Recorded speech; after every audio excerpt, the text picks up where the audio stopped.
صاحب میں ہے۔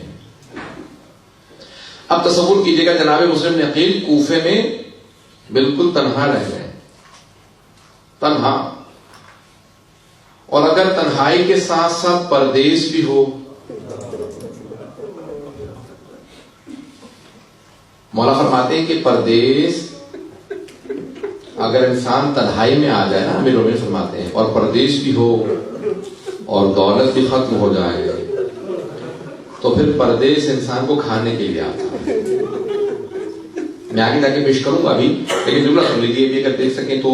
جب جناب مسلم کو انہوں نے ہاتھ پاؤں باندھ کے لے کے گئے نا عبید اللہ بن زیاد کے پاس، تو کہا کہ کوئی آخری وصیت ہے، ہم آپ کو مار دیں گے۔ کہا ایک وصیت ہے۔ کہا کیا وصیت ہے؟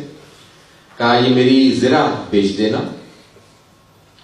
اور کچھ سامان تھا، کہا اس کو بیچ دینا۔ کہا میں نے کچھ لوگوں سے ادھار لیا تھا کوفے میں، میرے اس ادھار کو لوٹا دینا۔ اللہ اکبر، مولا کتنے غریب ہیں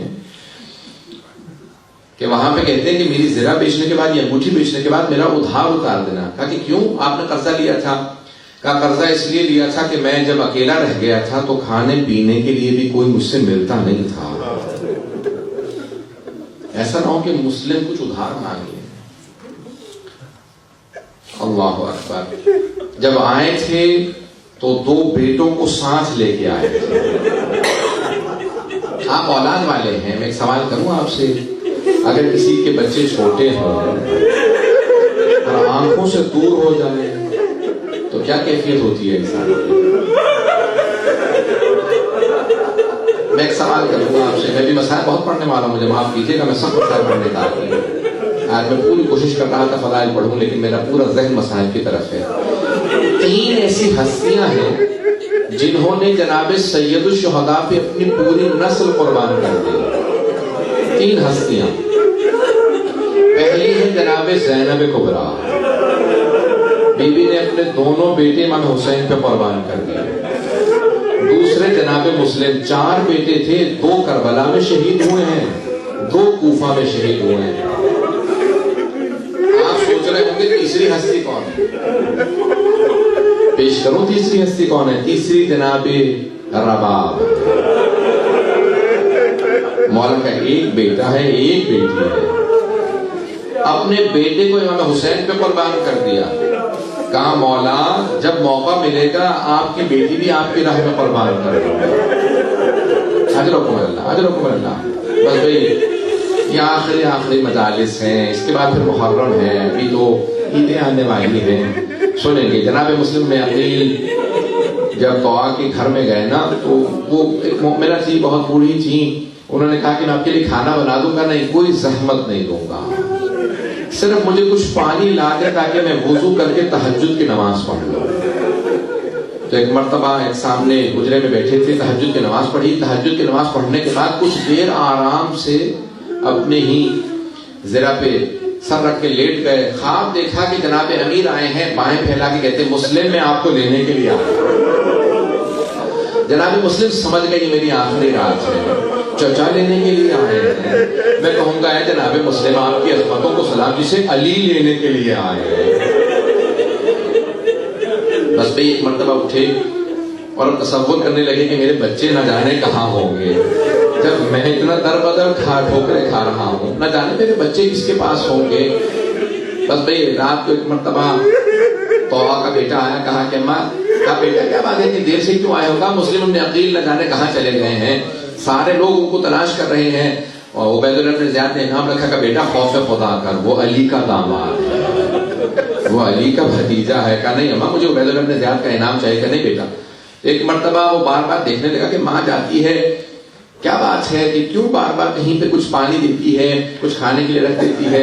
اٹھا آ کے دیکھا، فوراً گھر سے باہر بھاگا، کہا جا کے میں مخبری کر دوں۔ ایک مرتبہ عبید اللہ بن زیاد نے 300 افراد کی ایک بٹالین کو بھیجا، فوج کو بھیجا، کہا جاؤ جا کے مسلم کو گرفتار کر لو۔ جناب مسلم نے آواز سنی، صبح کا وقت تھا، فوراً گھر سے باہر آ گئے۔ اس مومنہ نے کہا کہ باہر مت جائیے، بہت زیادہ لوگ ہیں۔ کہا تم نے مجھ پہ احسان کیا تھا، گھر میں پناہ دی، میں نہیں چاہتا جس نے مجھے پناہ دی اسی کے گھر میں میری وجہ سے حملہ ہو۔ مولا آپ کی عظمتوں کو سلام۔ ارے نہ جانے یہ کیسے لوگ ہیں، گھر بلا کے بھی حملہ کر دیتے ہیں۔ ارے خود ہی کوفے میں بلایا اور آج حملہ کر دیا، کہیں کربلا میں بلا کے حملہ تو نہیں کر دیں گے حسین پہ؟ اجرکم اللہ، اجرکم اللہ۔ بس ایک مرتبہ چلے جناب مسلم وہاں گئے، مقابلہ کرنے لگے، کچھ لوگوں نے تیر مارے، سب کچھ ہوا، جناب مسلم نے سب کو قتل کر دیا۔ ایک مرتبہ اس نے کہا دوبارہ فوج بھیجو، جب دوسری تیسری مرتبہ فوج منگوائی نا تو عبید اللہ ابن زیاد نے کہا ایک آدمی کو گرفتار کرنے کے لیے تیسری مرتبہ فوج منگوا رہے ہو، کیا بات ہے؟ کہا یہ کوئی کوفے کا بقال نہیں ہے، یہ علی کا بھتیجا ہے، یہ علی کا داماد ہے، علی کا شاگرد، ایسے آسان نہیں گرفتار کرنا۔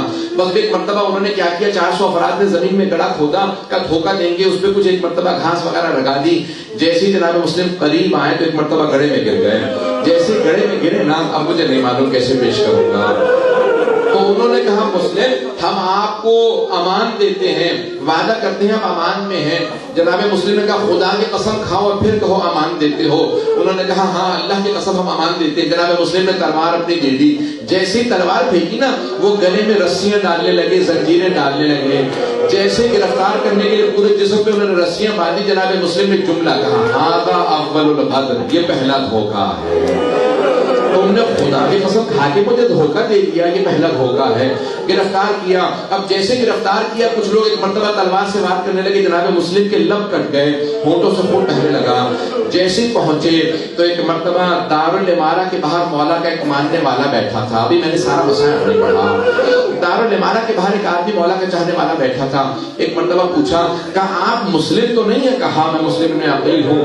کہا آپ امیر المومنین کے بھتیجے ہیں؟ کہا ہاں میں ان کا بھتیجا بھی ہوں، داماد بھی ہوں۔ کہا میں کچھ آپ کے کام آ سکتا ہوں؟ میں مولا کا ماننے والا ہوں، کیا اگر ہو سکے تو مجھے تھوڑا سا پانی لا دو، میں بہت پیاسا ہوں۔ ایک مرتبہ انہوں نے سامنے پانی رکھا، جناب مسلم پانی پینا چاہتے تھے، کٹے ہوئے لبوں سے خون بہنے لگا۔ کہا میرے اس پانی کے اندر بہت زیادہ خون آ گیا، مجھے اور پانی بدل کے دے دو۔ اس نے دوسرا پانی کا لیوان لے کے دیا۔ جب تیسری مرتبہ کوزے میں پانی دیا نا اور خون بہ گیا تو کہا کہ شاید خدا یہی چاہتا ہے میں اس کی بارگاہ میں پیاسا جاؤں، یہ شہید کربلا، پہلے شہید کربلا، اسی لیے پیاسے جا رہے ہیں۔ کہا نہیں میں پانی نہیں پیوں گا، بس اب پانی لے جاؤ، میں اکیلا اسی طرح سے جاؤں گا۔ ایک مرتبہ سامنے عبید اللہ ابن زیاد تھا، جناب مسلم کے پورے جسم میں رسیاں ہیں، زنجیریں ہیں۔ کہا کہ مسلم اپنے امیر کو سلام کرو۔ کہا میرا امیر صرف حسین ابن علی ہے، میں اس کے سامنے نہ جھکوں گا نہ اسے سلام کروں گا۔ ایک مرتبہ کسی نے کہا کہ عبید اللہ ابن زیاد مخاطب ہے، کہا کہ نہیں میں اس کو دیکھنا نہیں چاہتا، یہ حسین کا دشمن ہے، یہ علی کا دشمن ہے۔ عبید اللہ ابن زیاد نے اپنے طور پہ ایک مرتبہ کہہ دیا کہ اسے دارالامارہ کی چھت پہ لے جاؤ، سر قلم کر دو۔ جناب مسلم کو لے جانے لگے، جب لے گئے نا تو اب میں پیش کرتا ہوں، وہاں جناب سید الشہداء اضطراب میں تھے۔ آپ کے ذہن میں ہے نا عرفات سے چل پڑے ہیں سید الشہداء۔ جناب عباس نے چہرہ دیکھا جناب سید الشہداء کا، آقا کیا بات ہے، مولا کیا بات ہے، اتنے اضطراب میں ہے، اگر دیکھ سکے میری طرف دیکھیے گا۔ سید الشہداء نے اپنی 2 انگلیاں بلند کی، کہا عباس ذرا میری 2 انگلیوں کے درمیان میں دیکھو۔ جب دیکھا نا تو مولا کوئی بڑا ہی مظلوم آدمی ہے، ہاتھ پشت پہ بندھے ہوئے ہیں، گھٹنے دونوں زمین پہ ہیں، گردن سامنے ہے، جلاد تلوار چلانے والا ہے۔ کہا عباس ذرا غور سے دیکھو۔ جناب عباس نے غور سے دیکھا، کہا مولا یہ میرا بھائی مسلم ہے، کہا مولا جیسے آپ نے مجھے دکھایا مجھے اسی معجزے سے وہاں پہنچا دے، میں اپنے بھائی کی مدد کروں گا، میرا بھائی اکیلا ہے۔ اللہ مولا لفظ میں تمام کر رہا ہوں، کہا مولا میرا بھائی اکیلا مجھے پہنچا دے۔ کہا عباس ذرا غور سے دیکھو۔ کہا مولا یہ دارالامارہ ہے، مولا لیکن دارالامارہ کی اس زمین پہ کوئی بیوی بیٹھی ہے، برقعے کا دامن پھیلا ہے۔ مولا یہ کون ہے جو برقعے میں ہے؟ کہا یہ میری ماں فاطمہ۔ میں نے تمام کر دیا۔ ایک مرتبہ دارالامارہ کی چھت پہ جلاد نے تلوار چلائی، جناب مسلم کا سر قلم کیا، دارالامارہ کی چھت سے سر گرا، لاشیں کو زمین پہ پھینکا گا، کوفے کی گلیوں میں پھرا۔ بس میں اس سے زیادہ سخت مسائل پڑھنا نہیں چاہتا۔ میرے مولا نے جناب سید الشہداء نے آواز دی، کہا عباس خیمے نصب کر دو، ذرا میری بہنوں کو بلاؤ۔ مولا آنکھوں میں آنسو ہیں، خیمے نصب کر دیے.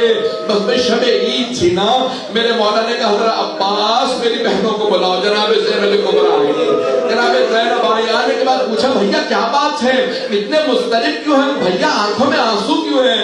مولا نے ایک مرتبہ جواب دیا, کہا زینب کوفے سے بہت بری خبر آئی ہے. جناب زینب سمجھ گئی, ارے مسلم ہمارا بھائی وہاں پہ تھا. کہا کہ بھیا کیا بات ہے, کہ ذرا کچھ دیر کے لیے رقیہ کو بلا لاؤ. ایک مرتبہ جناب زینب اس خیمے میں گئی جہاں جناب رقیہ تھی. کا رقیہ بھیا نے بلایا ہے, امام حسین نے بلایا. جناب رقیہ نے فوراً اپنی بیٹی کو بلایا. کچھ نے حمیدہ نام بتایا ہے, لیکن اکثر جگہوں پہ عاتقہ نام ہے. کہا کہ عاتقہ ماموں نے بلایا, فوراً میرے ساتھ چلو. بیٹی کا ہاتھ تھاما جناب رقیہ نے اور فوراً سید الشہداء کی بارگاہ میں آ گئی. کہا بھیا آپ نے بلایا تھا. جناب سید الشہداء مسند سے کھڑے ہو گئے, آنکھوں میں آنسو ہیں, آگے بڑھے, بڑی شفقت سے اپنا ہاتھ جناب عاتقہ کے سر پہ رکھا. ہاشمی بچی کی سمجھ گئی. کہا مامو جان کیا بات ہے, میرے بابا خیریت سے, کیا میرے بابا خیریت سے؟ جناب سید الشہداء نے کہا کہ میری بچی اپنے آپ کو یتیم نہ سمجھنا, ابھی مامو زندہ ہے, اپنے آپ کو یتیم نہ سمجھنا. فوراً اشارہ کیا, زینب شب عید ہے, ذرا میری صندوقچی لا دو. جناب زینب صندوقچی لے کے آئی. مولا نے 2 بالیاں نکالی, اپنے ہاتھوں سے جناب عاتقہ کے کانوں میں بالیاں پہنائی. بس بالیاں پہنائی. راوی کہتا ہے کہ 3.5 برس کی بچی دروازے پہ کھڑی دیکھ رہی تھی, درے خیمہ پہ کھڑی دیکھ رہی تھی.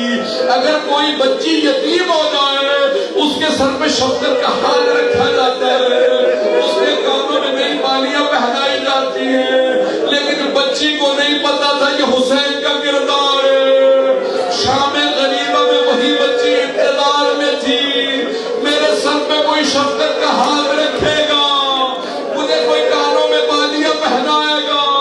اتنے میں شبر آیا, اس نے سر پہ ہاتھ رکھا, ایسا ہاتھ رکھا بیوی کا بالوں کو چھڑانا مشکل ہو گیا. جب اس نے کانوں سے بالیاں اتاری, بیوی کے خون بہنے لگا. فرات کا رقیہ کا چچا ابا,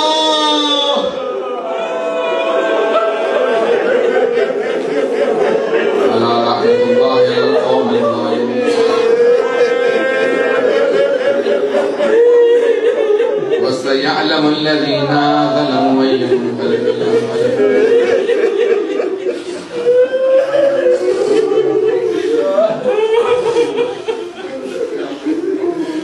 اس سے پہلے کہ میں ماتم کے لیے کہوں 2 جملے سن لیجیے. واسطہ دوں گا, دعا کراؤں گا. دعائیں مستجاب ہیں. آج کی رات میں دعا رد نہیں ہوتی.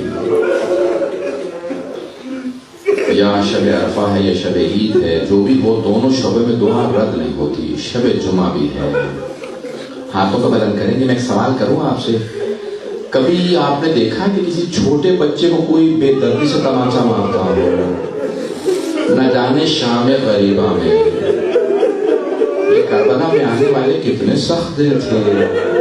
یتیم بچوں کو بھی کبھی تماچا مارا جاتا ہے. پروردگارا واسطہ ان یتیم بچوں کا امام زمانہ کا ظہور دیکھنا نصیب فرما. بس ایک مرتبہ یہ قافلہ چلا.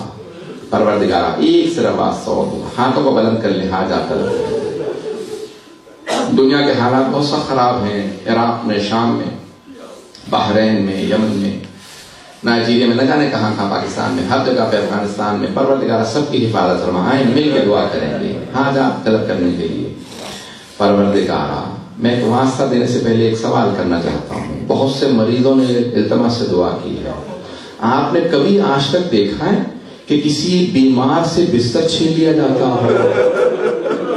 پروردگارہ شام غریبہ کے اس عابد بیمار کا واسطہ جس کا بستر لوٹ لیا گیا تھا, ہمارے تمام مریضوں کو شفائے کاملہ عنایت فرما. بے اولادوں کو اولاد عنایت فرما. مقروضوں کے قرضے ادا فرما. پریشان حالوں کی پریشانیاں دور فرما. پروردگارہ ایک آخری واسطہ دینا چاہتا ہوں. پروردگارہ جب قافلہ پہنچا نا, کوفے پہنچا, بیویوں کا, اسیروں کا قافلہ پہنچا, آپ نے دیکھا ہے جب ڈگنیٹریز آتے ہیں, بڑے بڑے باعزت لوگ آتے ہیں, لوگ پھول پھینکتے ہیں, راستے میں قالین بچھاتے ہیں. نہیں, ایسا نہیں ہوا علی کی بیٹیوں میں.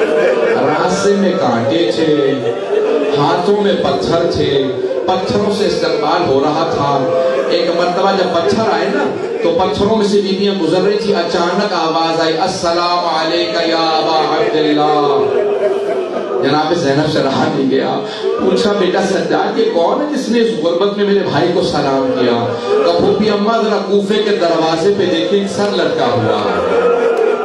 سر کو دیکھا ساری بیویاں گزر گئیں, ایک بیوی رک گئی, نام رقیہ بتایا جاتا ہے. جناب رقیہ نے پوچھا مسلم جو آپ پہ گزری وہ مجھے سمجھ میں آ گیا, جو مجھ پہ بھی تھی وہ آپ کو پتا ہے. مسلم بس مجھے اتنا بتا دیں میرے دو یتیم بچے کہاں ہیں؟ پروردگارہ واسطہ جناب مسلم کے ان بچوں کا. پروردگارہ جتنے مومنین بے اولاد سب کو اولاد عنایت فرما, اولاد والوں کی اولاد کو نیک و صالح بنا. پروردگارہ ہم سب کی عاقبت بخیر فرما. پروردگارہ زندگی میں ہمیں بار بار کربلا کی, عراق کی, شام کی اور مدینہ کی, پروردگارہ مکے کی ساری زیارات, ایران کی زیارات نصیب فرما. پروردگارہ آخرت میں جناب مسلم کی شفاعت نصیب فرما. پروردگارہ آج کوفے میں بہت زیادہ اہتمام کیا جا رہا ہے, بہت زیادہ مجالس ہیں. اے کاش آج جتنے جناب مسلم کے ماننے والے ہیں اس دن بھی ہوتے, جناب مسلم در بدر بھی ٹھوکریں نہ کھاتے. پروردگارہ تمام عزاداروں کی حفاظت فرما, جہاں جہاں عزاداری ہو رہی ہے سب کی حفاظت فرما. آنے والے محرم کے دنوں میں تمام عزاداروں کی حفاظت فرما. ہمارے ماتمی دستوں کی, جلوسوں کی حفاظت فرما. نوخانوں کی, ذکر کرنے والوں کی, مصاحف پڑھنے والوں کی حفاظت فرما. پروردگارہ پوری دنیا میں جہاں جہاں ذکر اہل بیت ہو رہا ہے کسی پابندی کو بھی لگنے نہ دے. پروردگارہ تمام پابندیاں دور فرما. پروردگارہ آج اس شب کے صدقے میں ہمارے گنہگار آنکھوں کو امام زمانہ کی زیارت نصیب فرما. شب جمعہ کے صدقے میں پروردگارہ ہمیں ہماری زندگیوں میں امام زمانہ کا ظہور دیکھنا نصیب فرما. پروردگارہ تجھے واسطہ اپنے عزت و جلال کا امام زمانہ کی دعا کبھی رد نہیں ہے. ہم